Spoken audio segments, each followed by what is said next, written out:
for my video. Today is June the 30th. Happy Canada Day. Let's close our eyes and just take a few breaths.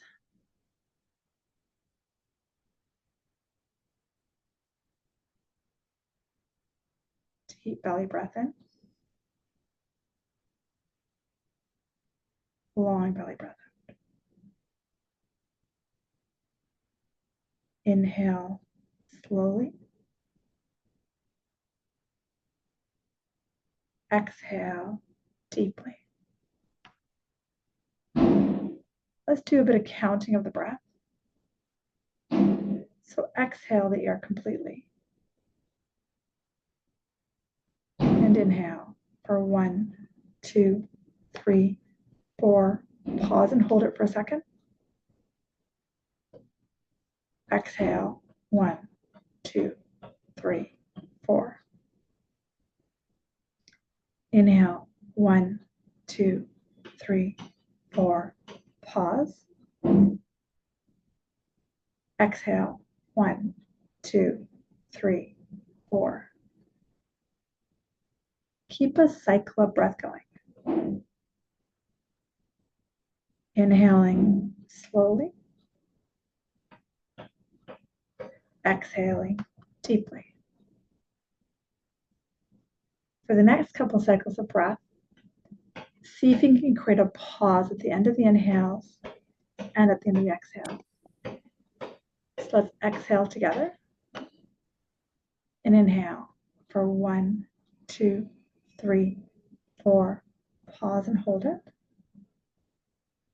Exhale 1, 2, 3, 4. Pause. Inhaling 1, 2, 3, 4. Pause. Exhale 1, 2, 3, 4. Pause. Keep that cycle of breath going. Inhaling slowly and creating that cessation or that pause.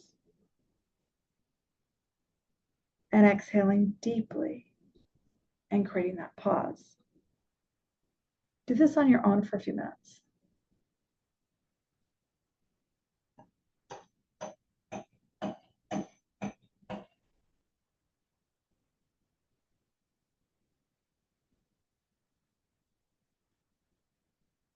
Noticing if the mind is getting distracted or if you can sink into the breath.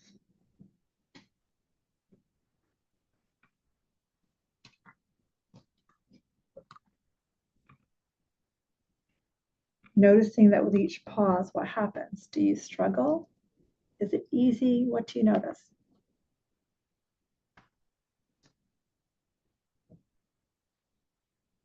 Let's just do a few more cycles of that. Again, exhale. And then in 1, 2, 3, 4. Pause and hold it. Exhale. 1, 2, 3, 4. Pause. Inhale. 1, 2, 3, 4.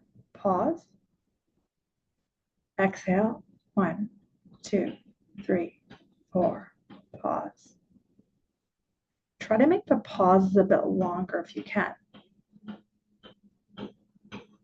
Just noticing what the mind is doing as you do this.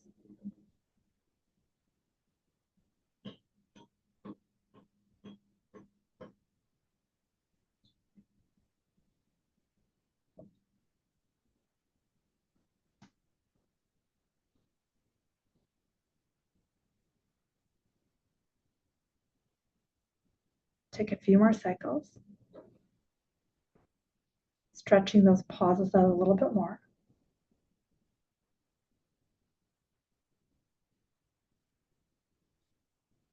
Beautiful. When you're ready, start to bring awareness back to your physical body. You can wiggle your fingers, stretch your arms, roll your shoulders, and go to open your eyes. Morning, so good to see you all beautiful faces. Can you guys hear that hammering outside the window? Can you? Okay, they're hammering out the window. They're doing construction on the building next to me. So Well, just those external noises, we'll go roll with them. So how was that? And just a quick reminder, if you're new to my community calls, I put these calls onto YouTube. So if you don't want your face on here, just FYI. All right, so how was it? Use the chat box. What did you notice with those pauses? What did you notice besides the hammering? What did you notice?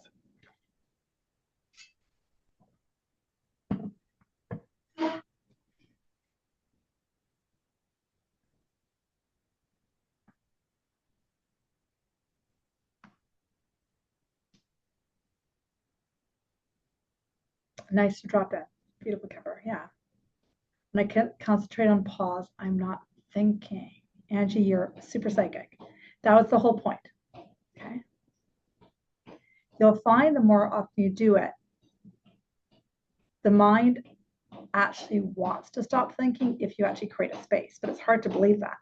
Some other comments that came in was, I'll get quieter in my mind each time. Exactly. The more often you create that pause, the quieter the mind gets.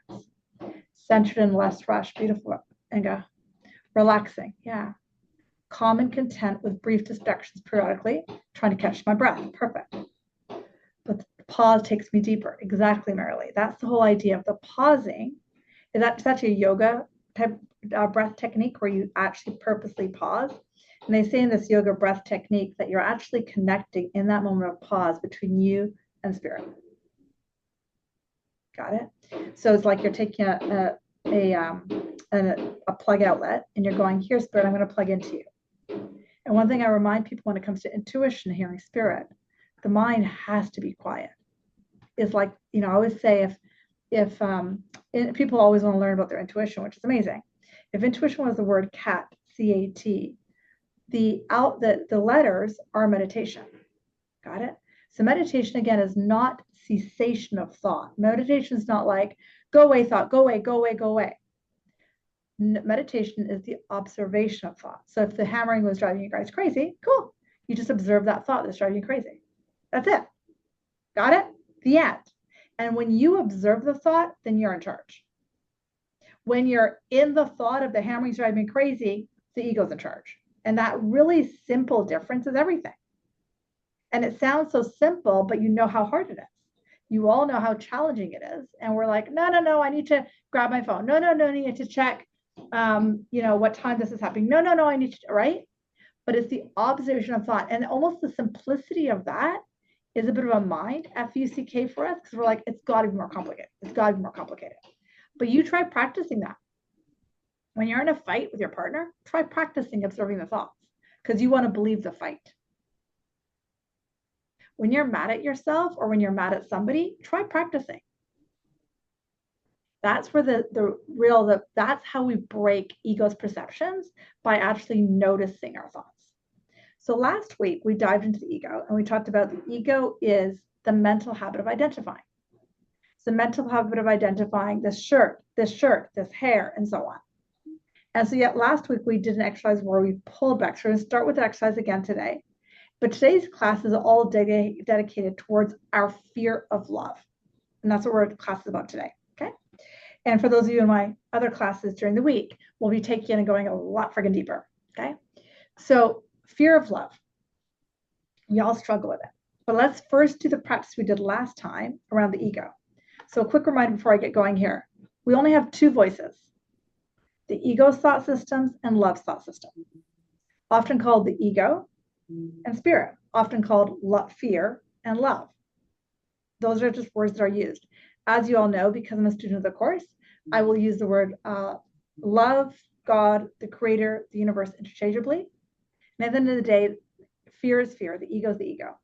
And I want to remind you from last week, the ego is not a thing that you can touch or like actually locate. It's not like you can say, here's the ego, here's my AirPods. It's not something you can locate. It's simply a thought system. It's simply a mental habit of identifying. I also said last week that, from the time that, you looked at your hand and realized that when you move your arm, this is my hand, and then you see someone's face over there and you put your hand out there and you realize it's another body, your mom's nose or something. You're identifying right away. This is me. And all of the problems in the world, you could tell me any problem in the entire world, I don't care what you tell me, is all the ego thought system. So in order to let in love, we have to disidentify from the ego thought system. And for a lot, I know a lot of you guys for years, and some of you are brand new to me. We have to understand that it's not as simple as just a thought. Oh yeah, let the ego go. And a reminder, the ego is not a bad thing. It's just the part of you that forgot that you were the divine. Super simple. Again, different definitions of the ego out there in the world. That's the one I use in this class. Okay? The ego is simply the part of you that forgot you're the divine, and is really, and one of its techniques it does is label, label, label, label, label, label, label, label, label. Okay. So go and close your eyes when we do this first part of the exercise. We did this last week. Close your eyes. Imagine that you woke up in the morning and the first thought you have is the time of the day, the date of the week, what day of the week it is, blah, blah, blah. Let's do this one at a time. Let's take off the time that it is right now, wherever you're living right now. Take the time away. Good. Now let's take away the date of the week it is. Just let that one off of you. Now take away the date. And I want you to imagine you can see your body with your eyes closed. And one at a time, we're going to take away the mental habit of identifying, one at a time. So think of them like layers of an onion. Imagine I took one layer off. That was your name. So let that one go. Now take the mental layer of the hammering outside my window. Let that one go. Now take the mental layer of, am I a boy or a girl? Let that one go. Now take the layer off of, am I a mom or a dad? Take that one off. Take the layer off that says, I'm married to this person. Not good, good, good, good. Take away your bank account. Take away your body. Take away all, there you go, good, good, good. Take away every layer of mental identification you can. And notice that some of them you want to fight with. And you're like, no, no, Divi, I am this illness. No, no, no, Divi, I am this body. See how much, there you go. Notice how you're fighting with them. There you go. Take away what you're wearing for clothes. There you go. Take away all, there you go. All the mental identification. Take 4 or 5 more breaths as you're doing this.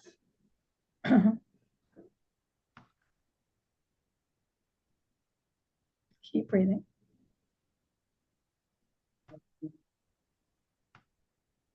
Keep breathing.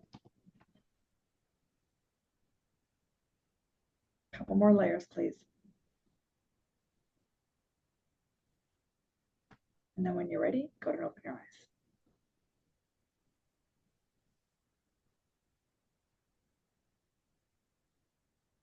Using the chat box, share what you experienced. What happened when you did that?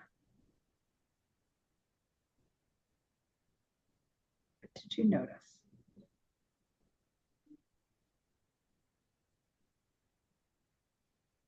What did you notice?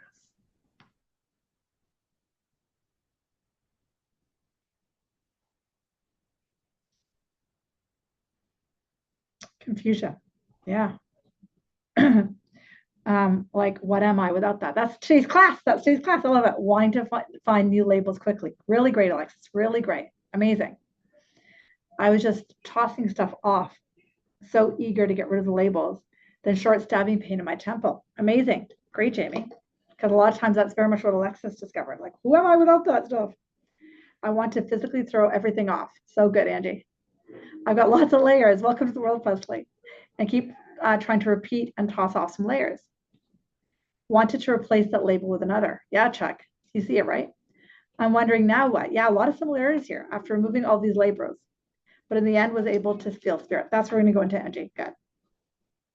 There was no space, nothing to define where am I now. And that's what we're going to spend today and go with. Just visualizing myself as a ball of energy and then hammering. Hello, yeah, I know. So remember, okay, so now we're going to go a bit deeper. I wanted that part of the class, just a reminder from last week. For me and my own personal journey of teaching this work, and some of you have known for a long, long time before I started teaching A Course in Miracles. Okay, so you've seen my evolution and shift.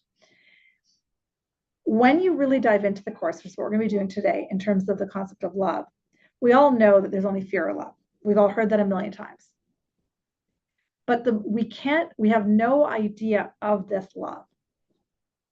And the reason I love the course as much as I do and teach a lot from it is because in all the spiritual work I've been teaching for 20 something years, love is really, the course is probably the best text at teaching you who you are without those layers. Got it? So I studied Buddhism for a long time. I studied yoga for a long time. You all know that. Buddhism is all about identifying with quieting the mind and observing it. Amazing. Amazing. I spent time studying the Kabbalah. I'm a nerd. What I love about the course is it really teaches you how to identify the self in you. And I say capital self, not little self, in you. That is love. That is the extension of the Creator. That is the extension of God. And that extension sits in you all the time. But that extension does not come to find you and yell at you if you're talking about your body weight. That part of you cannot come to you if you're obsessed with your illness. That part of you cannot come to you if you're mad at your husband. And that is the crux of it. And most of us have heard that quote by Marianne Williamson that goes something like, I can type it out if you guys want me to, but y'all know it. Our greatest fear is not that we're not good enough. Our greatest fear is that we are powerful beyond measure. It is our love that frightens us, not our dark. It is the light in us that frightens us, not our dark. Now, and it goes on to say, who am I to be powerful? Who am I to be bright? The question is, who are you not to be? By you shining your light, you give permission to other people to shine theirs. That's the quote, my version of it. And so today's class is really about our fear of that light and how we have this obsession with labels and fear and anger and worry and figuring it all out. And the more you study the course, which I 100% recognize 99% of humans will not do, which I totally understand why. Trust me, I understand why. In fact, the other day I woke up and I'm like, God damn this course. So it's understanding that, and that's why a lot of teachers teach the course in normal language, because it's such a hard course to digest. But we want to understand that that fear is the stillness of the mind. And can I replace it with the love? And a lot of you noticed that as I took those layers off, you're like, but I want it back. If I'm not Divi, then who am I? If I'm not Angie, then who am I? If I'm not a mother or grandmother, then who am I? You're God. You're a child of God and a creator in love. And that realization or waking to it is the hardest part, because if I use my hands, I'm so used to thinking of my bank account, my this, my that, my parenting, whatever. But I'm completely oblivious to this massive amount of love that's in me all the time. And here's the thing. It's not human love. It's not the love I have for my husband. It's not the love I have for my kid. It's not the love I have for those beautiful gentlemen on top of the building next to me hammering away. I have no idea what they're doing, but they're hammering away. But it's not my love for them. It's the love from the Creator that rides in me. And this is the mind, F-U-C-K, the love from the Creator that sits in me has very few words. Other than things like, I am. Other than things like, the divine rests in you. Other than things like, you are perfection. And because we're so used to words, because we're so used to analyzing, judging, and figuring things out, why would we go there? It's got so few words. And that's why this is hard. That's why we need to get knocked to our knees before we'll actually go there. We have to get knocked to our knees 1,000 times. And we all can relate to that, right? Knocked to our knees. Because it's this constant surrender, surrender, surrender to who we truly are in love's presence. And that love's presence has nothing to figure out. And this, again, where the ego argues, but like, well, Divi, how does love's presence figure out my bank account? How does love's presence figure out how to heal my major illness? How does love's presence, blah, blah, blah. And that's the definition of a miracle. A miracle is a shift from fear to love. The divine God, your creator, does not see the body, does not see your maladies, does not see your story, does not see your bank account, does not see your lack. The creator only sees the light in you. And the mind screw up is that we have spent so many years look at the externals, and we are so almost scared of the idea that we are the creators. We're almost so scared of that love. But that love creates miracles like that. And it's almost, in my own experience in teaching thousands and thousands of people, is this almost surrendering to being open to, okay, I don't know mind, and then having a miracle and go, wow, how did that happen? So for today's class, what I did was I pulled up 3 or 4, I could have pulled up 1,000 quotes, but I pulled up 3 or 4 quotes from the course. And what I'm going to do is I'm going to pull I'll pull one up at a time. I've got them on my PowerPoint, and I'll pull it up and then I'll put it into the chat box as well, and we'll chat about it. Okay. Because the fear of, like, when I type in fear of love into Course in Miracles, there's like 1,000 quotes that come out. Okay. So we're going to work on a few today and we'll see what happens. Okay. No, before I get started, they're saying stop. So type into the chat box, why do you think we're afraid of love? Why are you afraid of, and I'm again not talking human love, I'm talking the Creator's love presence. We're going to spend a few minutes there before I pull up my quote. Saying not yet. Because I was like, I don't study. I don't study what I'm going to teach. I get the downloads. And so one of the downloads I got earlier today or yesterday was talk about their conversation around the Creator and God. But when I created my PowerPoint, I forgot to put that down. So let's start with that.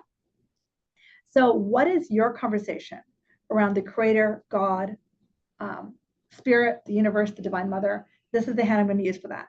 What is your conversation? Because if we don't do that, we can't address the fear of love. When I say the word God, what comes up in your head? When I say the word the Creator, what comes up in your head? When I say the word the universe, what comes up in your head? Okay, Presley wrote, because it's so surreal. It's coming to our knees and surrendering all control to something you don't even know about. And it's terrifying.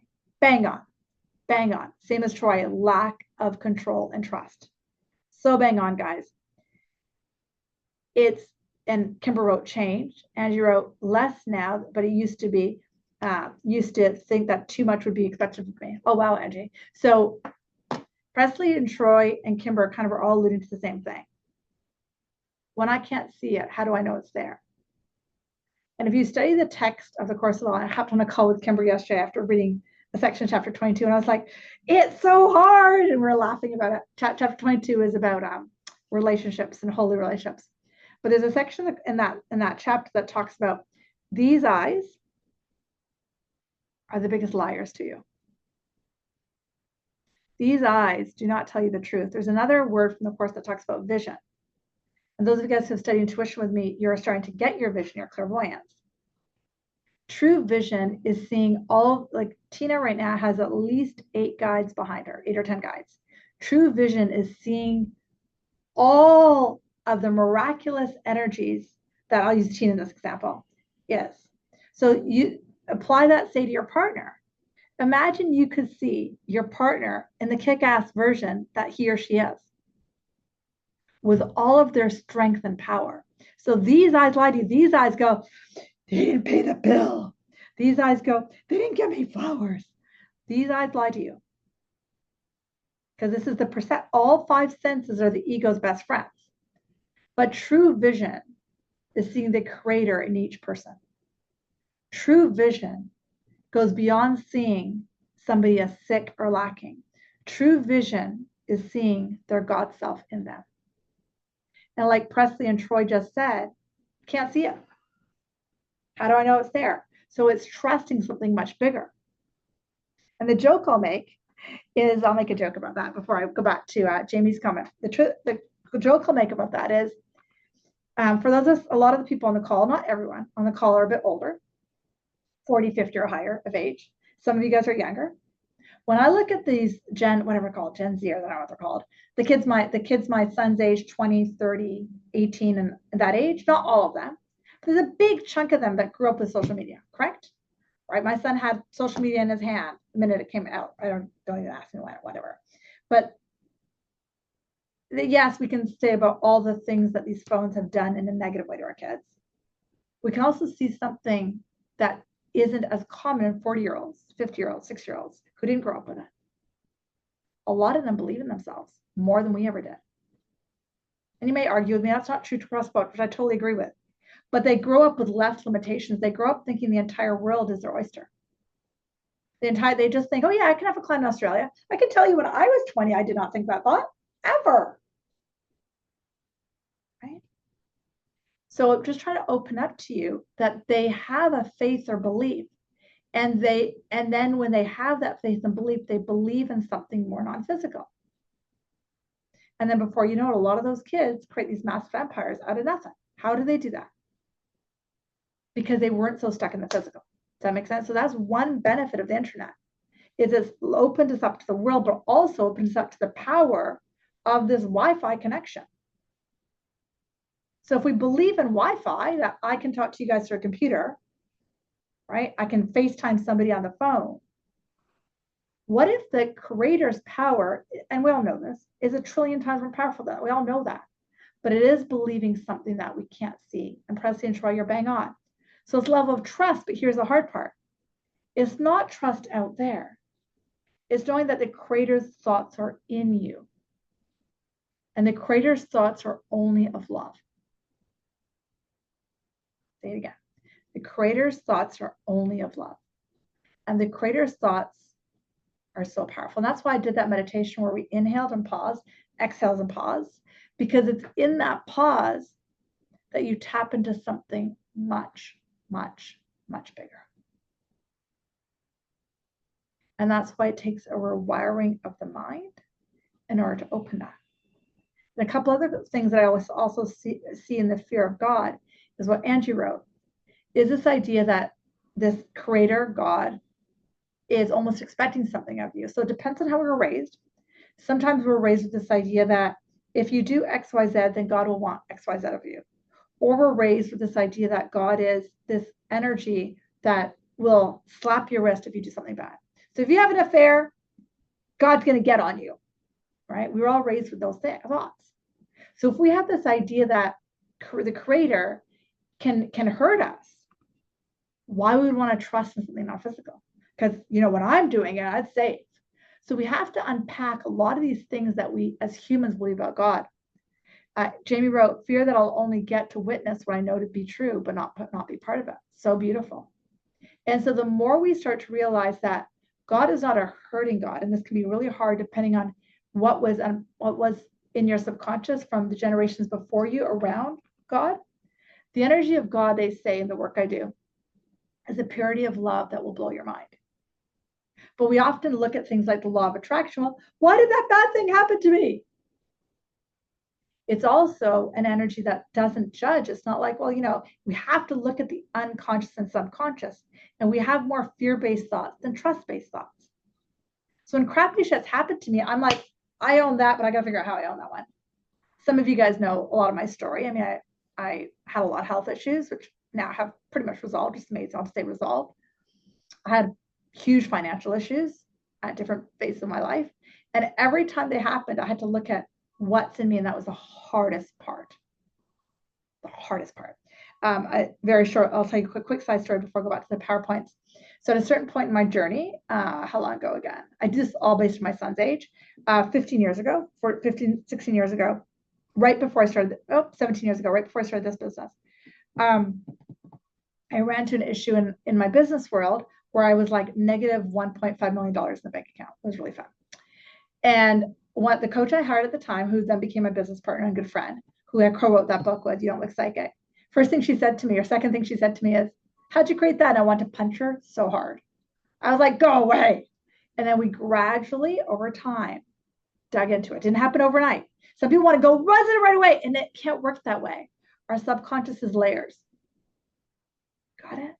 And when I finally saw it, I was like, oh, wow. And what she said to me, which was probably the most powerful thing I've ever heard anyone say, if you can create that much scarcity, imagine how much abundance you can create. Same thing for your health. If you got something going on with your body, imagine what power you have. Something going in your relationship, how shitty it is. Imagine how incredible it could be. Got it? Love topples fear every day, but we have to be willing to dig. Let me go to the slideshow. So that's the last thing I'm going to say about our fear of God. Let's go into the slides and I'll pull up the 3 quotes. I only did 3 or 4 quotes because I want to unpack them slowly. Okay, so we're going to talk about fear of love today. This first quote I popped, fear of love. Here we go. Fear arises from lack of love. The only remedy for lack of love is perfect love. Kind of simple, right? Fear arises from lack of love. The only remedy for lack of love is perfect love. I'm going to put that into the chat box as we talk about it. So let's talk about what this means. What the heck does that mean? Sorry, I'm just techie here. Fear arises from the lack of love. The only remedy for lack of love is perfect love. And again, we're not talking human love. Now, having said that, the more you cleanse the mind and step into holy relationships we're not teaching today, the more it's the divine love through the human to the other person. But the only way you can have perfect love is when you trust something that is not of this body. And Pressy, that's what you're talking about. So I'm not talking about your love you have for your husband. I'm talking a lot about a love that's much bigger, and even much bigger than the love, Pressy, you have for your children. It's a love that will blow your mind. It's a love that's trillion times more powerful, and that's perfect love. Perfect love is, and this is what they say in the Course, that the Creator is not sitting here going, oh, Chuck, you did something bad. It's not, but Chuck, you're vibrating this, so here comes this. You can say, but I don't want that, but it's in your vibration. And we've all heard this from the Abraham work. So it's not saying the universe doesn't hit you because it's being mean. They're just sending you exactly what's in your vibration. So it's not judgmental. It's not like, oh, Tina, you didn't really want that, but here you go, got slapped. The hardest part, as we all know, is digging into what it was that was in us. So our trust of perfect love is trusting that there's a love that the universe has for us that's much bigger. So go and close your eyes for a minute. Let's try to practice with this one. Take a few breaths in and long breaths out. Take a slow breath in and a deep breath out. Just settle into breath. With your eyes closed and your breath moving, I want you to imagine you're in a beautiful, beautiful place in nature.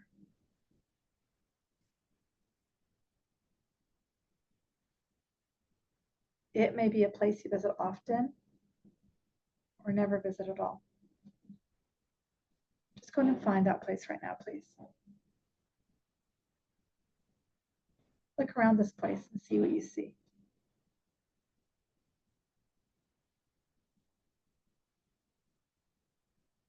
What are the colors?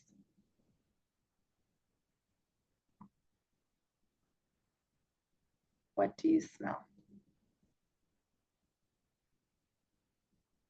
What do you hear?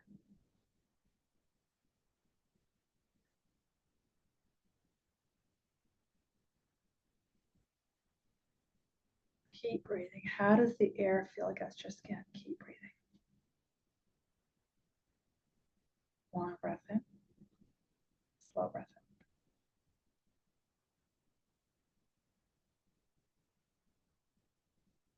in. Get yourself comfortable and still here. See yourself in the scene. Look at what you're wearing. Look at what you have on your feet. Set the temperature perfect for your body. Just breathe.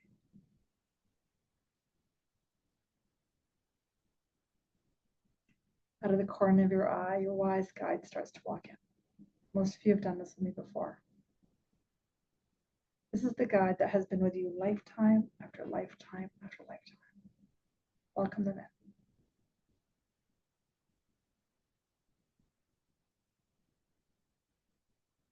Just breathe.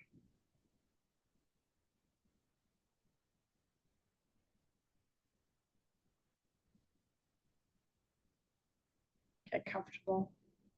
Get still. And now be open to welcome in the Divine Mother. Divine Mother is literally standing directly in front of you. She is piercing you with her eyes into your eyes. And there you go. Let her presence center you. And just keep breathing. Some of you might start to feel little flutters, tingles, goosebumps. or nothing at all. Your mind is going to analyze this. Just let that go. And keep breathing. I'd love you to imagine next that the Divine Mother places her hand on your heart.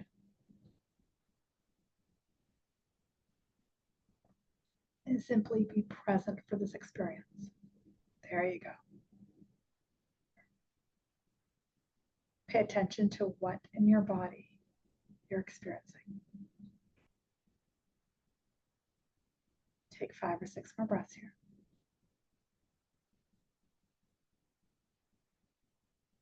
And then when you're ready, start to slowly come back, rolling your shoulders, stretching your arms, opening your eyes when you're ready. I'll give you guys a few minutes to come back into your bodies. And when you do come back, if you don't mind just sharing in the chat box what you experienced. Give you guys a few minutes. And if you didn't experience anything, perfect, just put it into the chat box. Give you guys a minute.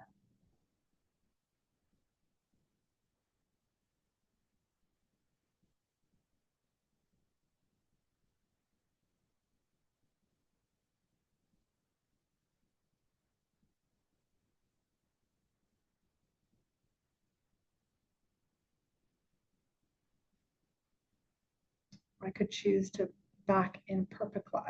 I could choose to back in perfect love and remind myself that was perfect love is unconditional. I didn't get much. A bit of pressure on my heart. A bit of pressure on my heart is massive, Presley. The kids need lunch. I love it. Bask. Okay, thanks, Angie. Being held without judgment. So gorgeous, Inga. I want to cry. My throat got tingly. This is Haley. Yes, Haley. Amazing. I felt a lightheaded sensation around my forehead and third eye. Overwhelming emotion, like coming home after a long time away. I got a pressure in my head, but it was beautiful. Love that, Rachel. Focus, stillness, gorgeous. I fell asleep. Perfect, Tina. So a lot of you know that a lot of the work I do is a combo of A Course in Miracles and the Divine Mother. The Divine Mother represents this intense love of unconditional perfection. The Divine Mother holds nothing against you. You could have gone partying when you're 16 years old and slept with 7 people. She loves you no matter what. Now, a lot of times what I see when I'm working with smaller containers or in-person retreats as well, and I know Inga and Chuck and Tina, you guys experienced it. Rachel, it's like this, the thing that blocks that love from coming in is any guilt or fear that we have. So we want to create a relationship with this. Alan wrote he felt an increased pressure between his eyes and forehead. So lots of sadness, of blue, good, really good. Heady sensations, good. Deep shades, sorry, not sadness. Beautiful. So the blue, really gorgeous. So guys, getting comfortable with the mother is probably a really way to understand what perfect love is. You pull up 2 more quotes, and then I'll up to Q&A and see what's coming up for you guys. Let me go back here. Okay, so that was one quote. So again, we're reading the quote again. Fear arises from a lack of love. The only remedy for lack of love is perfect love. So I hang out with the Divine Mother all day, every day. Super easy, right? Super easy. Okay, this is a longer quote. As an attribute of the belief in space and time, it is subject to either fear or love. Misperceptions produce fear, and true perceptions produce love. But neither brings certainty because all perception varies. So let's talk about that first part of the quote, fear and love, space and time. So what does that mean? So outside of space and time, you're not the body. I guess with me? Outside of space and time, you are an energy of infinite power and infinite love and infinite wisdom. You're not perceived in this body or chunk or on earth or anything like that. So time isn't past, future. In just right now, you can only be in the energy of love. Fear is always past, future, always. When you're in what's called the holy instant of right now, that's when you're connected to God. Got it? And I love the power of now, and I love that the work. It's amazing. And one thing, if we add the creator in there, add God in there, add spirit, it gives you something to lean on. Rather than going, oh, my mind's going in the past, future, shit, I gotta go in the now, right? That's what a lot of us do. When you create a relationship with the creator as the only relationship in your entire life, then you're only in the now. Got it? So let's go back to that quote, the second half of that quote. So misperceptions produce fear, and true perceptions produce love. Let's just stick it in here.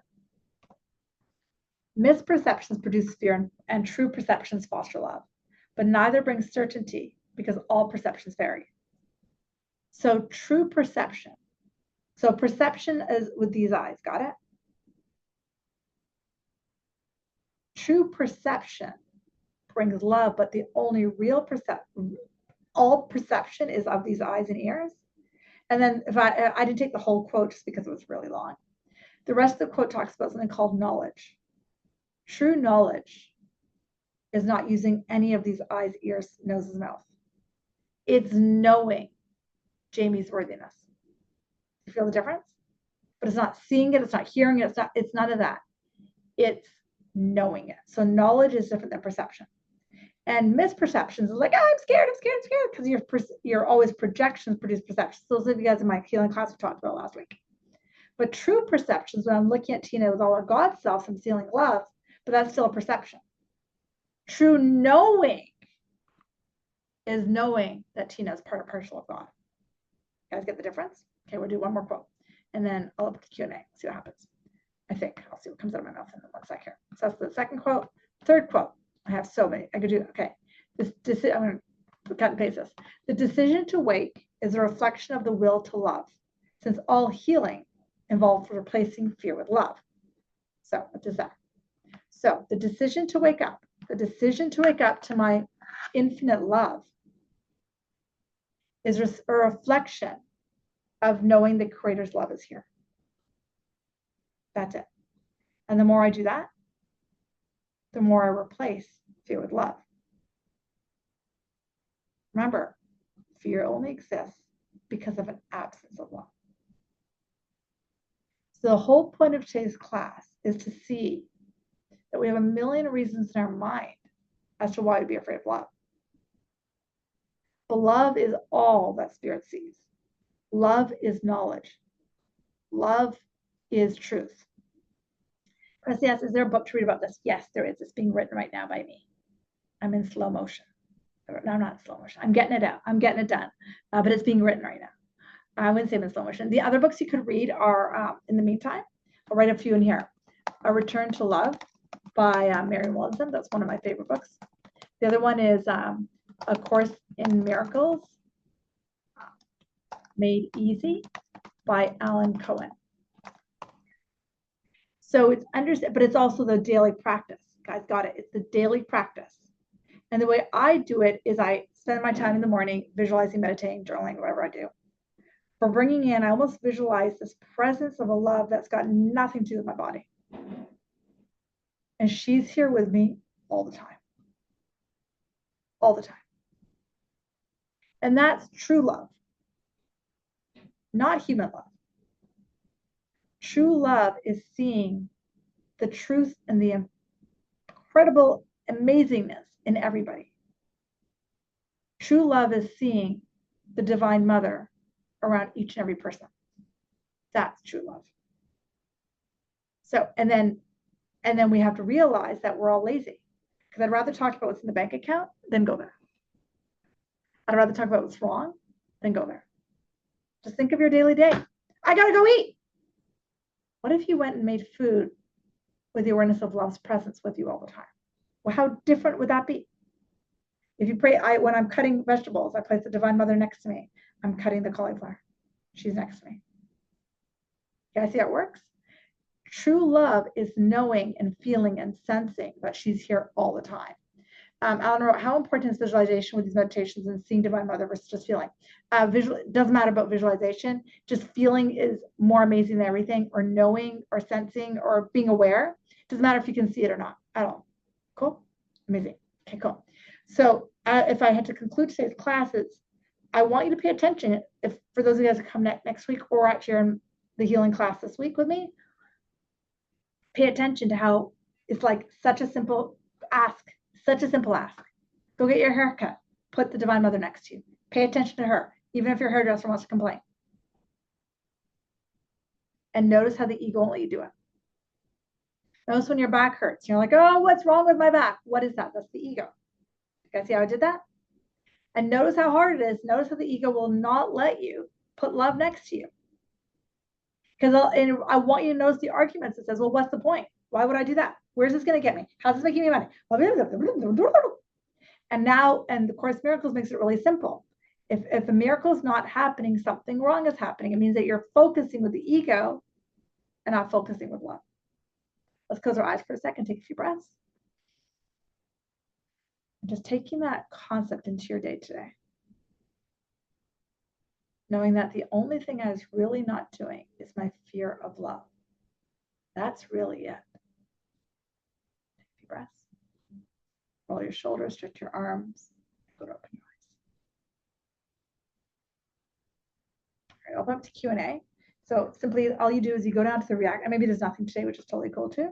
Go to the reactions button where the heart is. The heart is down below, and you just put your hand up and then I'll grab you. And if there's no questions, I can teach more. I'll give you guys a minute. My guys just said there might not be any questions. I'm like, okay, cool. Cool. All right, I'll teach a little bit more. Oh, there we go. Thanks, Alan. How are you? I'm doing well. How are you? Really good. This is kind of a question. I had a pretty odd dream. Okay. Um, I'm quite a vivid dreamer in the sense, just very active when I sleep. Um, but little backstory, my father had a cataract eye surgery and he had a follow-up on last Tuesday, and I had this dream Monday night. Okay. Um, and in like in the dream, I was dreaming essentially. Yeah. Um, and trying to put it all together. I think I did write it down, but some of the key points, I think there was this overarching, um, I don't know if it was a voice or if it was just a sensation that I got, but it was along the lines of probably some of the things we were discussing, but along the lines of like not wishing things upon others that you wouldn't wish upon yourself. Okay. So kind of like that unified oneness, if you will. Yeah. But in this dream, I was walking with my dad who was having trouble seeing because of the cataracts. But I remember that he had only had one surgery in the eye, and so I'm walking him back to our place. Um, and the dream randomly ended in that part.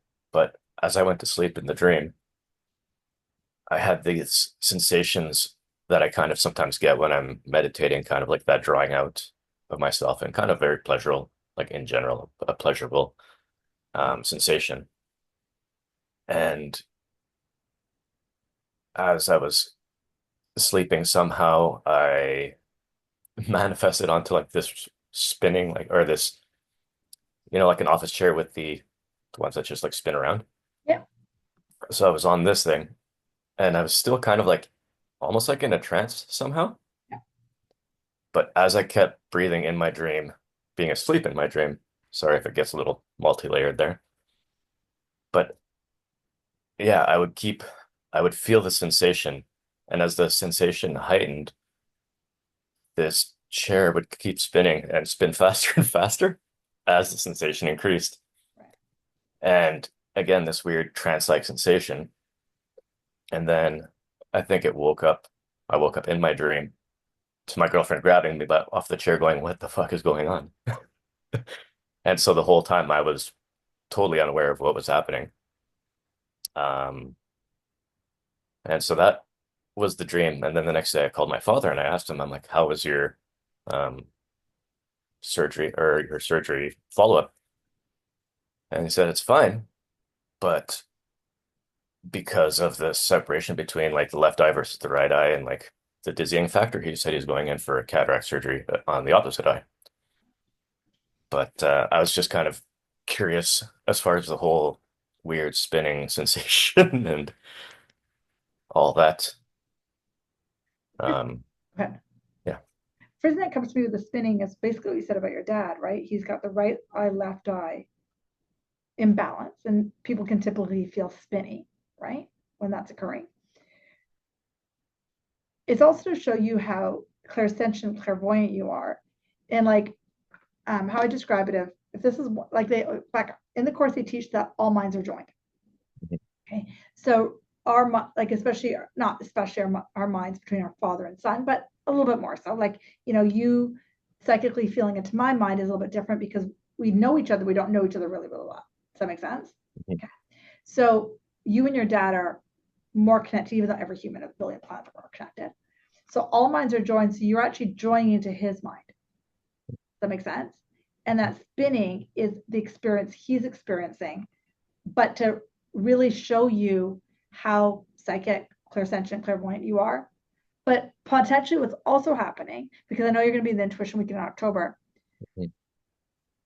what you'll hear me teach in the weekend that the universe speaks to us in symbols, right? So I don't know if you've ever seen me coach from, I'm like, yeah, I see the yellow brick road. To me, that's a symbol of you're on your right path. So you're probably already forming your symbol dictionary, right? So when you work with a client and you see the spin or the chair, it's like, oh, that's represent dizziness. Does that make any sense? Yeah, a little bit. So it's to understand that all these things are kind of happening at once. Is that resonating at all? Yeah, I think it does make sense. I mean, I thought it was interesting the next morning talking to my dad and him mentioning that the weird, like, the sensation around the spinning was the part that seemed really odd to me, Okay. just in the sense that it was a very, like, out of my control kind of spin, but not in a frightful kind of way. And just this continuous faster and faster, like Right. almost out of control, but totally not concerning. And I wonder if that's also like another layer, right? Because Hmm. dreams have layers. And Hmm. the layer is also any concern you have about your own life, right? Like, because you weren't worried. You're like, fine. Hmm. And so if there any area in your life where you feel, I'm not telling you what the area is, but is there No. any area in your life that you might be spinning, but you might be scared, but maybe you don't need to be afraid? Breathe, breathe, breathe, breathe, breathe.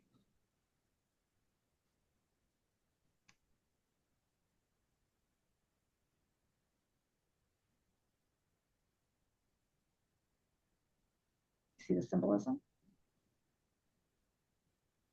Yeah, no, I definitely, symbolism is definitely there. Yeah.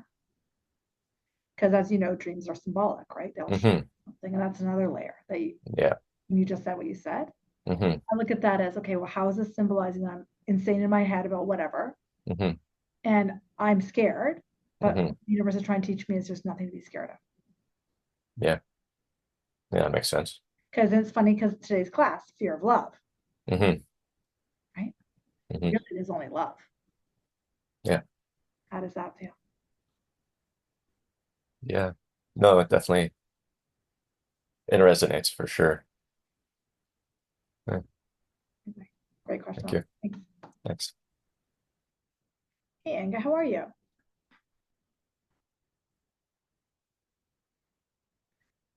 There you go. Good, thank you. So I've tried to write down a couple of things that has come up in the last couple of weeks with friends that are middle age and some older ones that are moving into retirement. And we all have a very similar background. Um, and this definitely has to do with what we're talking about today. Um, let's see if I understand this. How and where do we begin if I or we are all raised as sinners and are still sinners? Okay.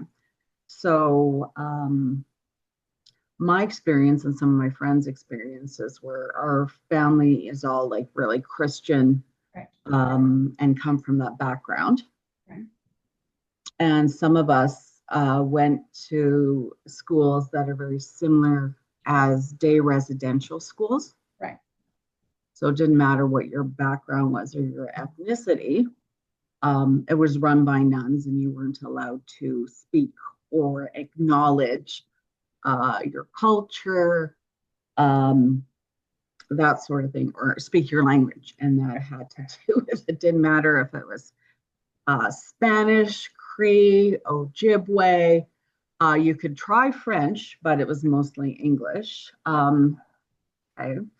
And then some of us went on to like high school or post-secondary education that was like Christian as well, more of an Anabaptist sort of thing, where this is not my background, but I could see how it could influence me, where some of the Christian religions don't believe in baptism or baptizing a child. Sure. But they only baptize adults. So you have to be whatever you are as far as good, let's say, to be baptized as adults. So it's like, okay, that kind of affects thinking. So the question is, there's two things. How do you really get rid of probably the feeling of not being worthy? Yeah. Which then might allow for the possibility of getting rid of the shame and the guilt. Sure. Because then we got all intellectual and philosophical. Well, you can't get rid of shame and guilt until you probably start feeling a sense of worthiness. And then the second was like, oh my goodness, in talking about Mother Nature or the Creator, and then now I'm thinking even the symbol of the Divine Mother. Like there's been a lot of mother issues, right? When it comes to blame and when it comes to people who either taught us or set the course for our beliefs. So I don't know if that, any of that, if you can make sense of any of that. Take a stab at this and see what comes up from you. Okay. So the only way, it's a great question, Inga, especially on the heels of what we talked about today. Like amazing. Once we create a relationship with this part of us, call this the God self, the creator self, right? So not out here, but in me. God's mind is in my mind. Thoughts do not leave their source. So thoughts, this is how, especially for those kids, we're like, look at our kid, I'm like, you sound like me when you say that. Thoughts do not leave their source. So God's thoughts are in me. So play with me. So creator's voice, my AirPods, is in me. Are you with me? So I have to make that stronger. Got it? And then I have to look at this external thing of a thought that the character, Divi, has. Okay, you with me? So there's Divi, right? The character Divi, the ego Divi, because the ego is all body, right? The ego Divi, the character Divi. And then I've got, the creator's in me, all love, the Divine Mother. And then the creator Divi has this story, my pen, that says, I'm not worthy, shame, guilt, from whatever reason. I slept with somebody when I was 12 years old. I was raped. I don't care. I'm murdered. I don't care what the story is. Shame, guilt. It's only when I go to the re-identification of this part of me as the creator that I can forgive the character Divi for having this thought. So all sin is simply a mistake that needs forgiveness. That's the Course teaches. Stay with me. All sin is a mistake that needs to be forgiven. So there's lots of layers here. One is I have to forgive myself for thinking I was a human, forgive myself that I was separate from God, and forgive the thought that this could do anything wrong, because this is a little deeper, and we talked about this in Palm Springs. This whole world is the illusion of thinking. None of this is real. And there's a whole other world that we can experience in God's love. And that last part is the hardest part to get, because it seems so real. This thing I did, this thought, this sin. But this is why the Course takes time. It's a gradual thing where I re-identify with this. And with time, I can forgive the thought, because it's just a thought. Breathing. Yeah, tell me how that's landing. Well, it really hurts, like in my second chakra. It's hurting right now. And then parts of me just want to go to the intellectualization, and it's me, right? It's like, okay, how do we hurry up and do this? And then the ludicrous part is, ever since I was a kid, I knew a lot of this was BS, right? Like, people are defining what is sin, and I may not think it, but yeah, it's that consistent, if you don't think you're worthy, right? And if you're still in the social realm of those people or those belief systems, right? Whether it be family. Yeah. But I really appreciated the meditation today, or the visualization with the Divine Mother. And what I would say, I know we want to do it quickly, I get it, but in Divya's experience, because that's all I can speak from, is my experience. It happens the more we surrender to wanting it to happen. Okay. Right? And the more that we re-identify as also something different, and so therefore it's the same answer to the second question. Same answer. Is as I identify myself here, then that mother wound, that blame, dissolves and shifts because I am not this body. Got it? Mm-hmm. And like I said, during the healing class this week, I'll be taking this conversation, going deeper and potentially answering that. But it's like what I'm trying to do is have you understand that the more you start to go deeper and deeper and deeper and deeper and deeper into those layers, then what'll happen one day is it'll just go like, I'll just pop. It'll be like, oh, and that's the shift, which I know you've experienced before, but it's just like the ego wants to rush to figure it out. But all I can tell you, having, again, from my experience, the more we're willing, because spirit wants to help you, but you have to stop re-identifying as a child of your mother. That makes sense here. That makes sense. Oh, totally. Yeah. I like hearing it every now and then. Thank you. Yeah. Yeah. And when you stop identifying as that, then what? What freedom is there? And that's one of the ways I healed my mother wound, was I stopped identifying. Like, it was layers, but stop identifying with that pain in that story, because that pain didn't happen in the spirit lens. And that, again, very deep. I don't expect everyone to get that today. Right. But it's like, there you just got that. How does that feel? It feels lighter. It makes sense. And I think that's a great little mantra to have right now. Thank you. Great question. All right, let's do a bit of a wrap. Let's close our eyes. Knowing, taking what we did today, our fear of love, taking the Divine Mother with us, and remembering I can be with the Creator in love all the time or not. Deep breaths. Amazing. Go and open your eyes. 2 or 3 really quick announcements before we wrap, more around business stuff I've got going on. So my podcast is about to be released again. I had shut it down for about, 6 months. I was too tired from recording for that. So it's being re-released sometime this week or next week. 2 other things, I got a couple spots still in my Whistler retreat, July 18th to 21st. If you're feeling a pull, please come. It's going to be fantastic. Talk to Inga, talk to Rachel. They're amazing. Presley, they're amazing. So come to a retreat. You're going to love it. Last one is I'm starting group coaching next week. So if anyone's, and I know we haven't announced this for, but it's in 2 weeks. I can't remember. We're starting group coaching. So very different than what we experience here. It's a small container of about 10 people. Jamie's in one of them right now. And what happens in the group coaching is you actually form a container of, in this case, 10 people, which you learn to love very quickly. And they speak about how we actually heal best in a community. So keep an eye out for that. That's getting posted, and I'll email you guys. My team is creating that page as we speak. So that's going to be $700 a month with a commitment for 3 months, because I know we're going to the summer. If you're away, we just add that time to the end, because I know everyone's away in the summer. So what else do I want to say? And next week, we're going to go a little bit deeper. So last week we did the ego. Today we did fear of love. Next week will be like just one step deeper. That make sense? Amazing. So good to see your face, Kimber. I'm sending you guys so much love, and I hope you have the most beautiful week. I'll see some of you guys later on this week. Enjoy Canada Day too. Happy Canada Day, guys. Enjoy. Holidays.